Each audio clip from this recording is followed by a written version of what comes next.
Makerspace how-to video series, Raspberry Pi. Welcome inside CPC Makerspace, Greg Reed. A Raspberry Pi is similar to an Arduino in a number of ways, both of which can be bought for under $40, perhaps significantly less than that. Both are credit card sized units. A Raspberry Pi adds value to the equation by being more than an Arduino, like a miniature PC or Mac, for example. Programs such as LibreOffice are loaded onto the standard Raspberry Pi operating system, and we're talking word processing, drawing program, a database program.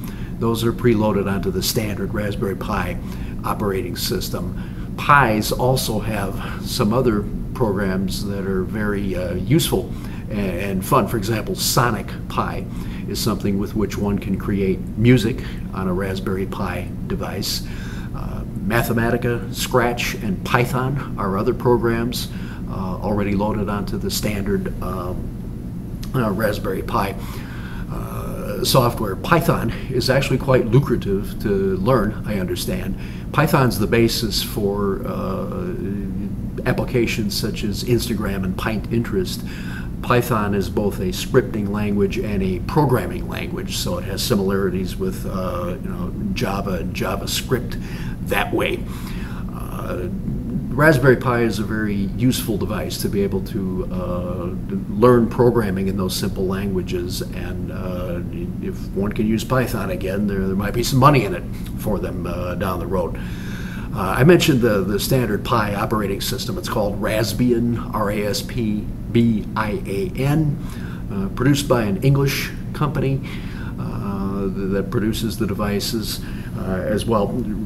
Raspbian software can be downloaded from the web onto the Raspberry Pi device one has in hand, or it can be preloaded onto an SD card, and the SD card can be bought and inserted into the Pi, and from the SD card, the Raspbian system can run directly from that.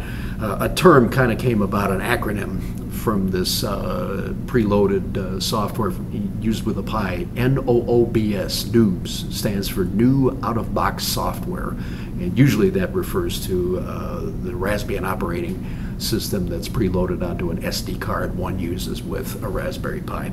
Okay, let's show the anatomy of a Pi, and then the second part of the video is going to be a look at the output screen and an overview of what one can do with a Raspberry Pi. But let's look at a Pi unit itself first. I've kind of accessorized a little bit. This is a plastic case. The Pi unit, this one green in color, is inserted within the plastic case.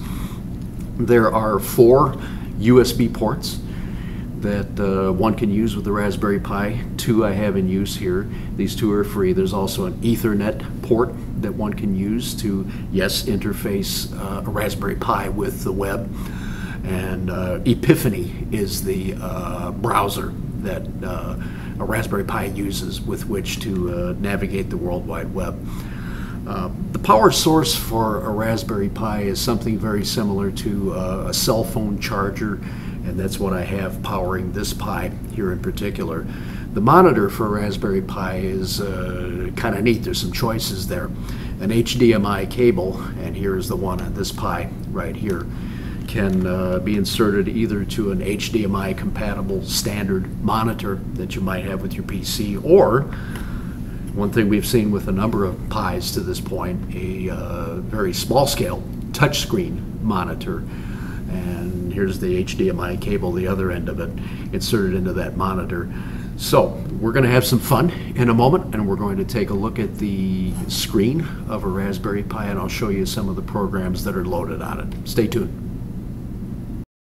Part 2, let's take a look at a Raspberry Pi screen. What you're seeing here is actually a 5-inch touchscreen monitor I'm interfacing with the Pi. Again, one can use the HDMI cable to run the Pi and see the output through a standard desktop monitor, for example. This is the 5-inch touchscreen. I've also got a USB keyboard attached to the Raspberry Pi. And let's just get a look at some of the programs that are preloaded. The operating system is Raspbian, but there are others available that one can use, Linux and Windows 10 among them. This is, again, the Raspbian software. The interface, the graphical user interface, is quite familiar, quite Windows-like. Let's take a look at the menu and see what kinds of programs are available. And start with various such as Python, a couple different versions of Python actually. Here's SonicPy down here. One can use that again to create music.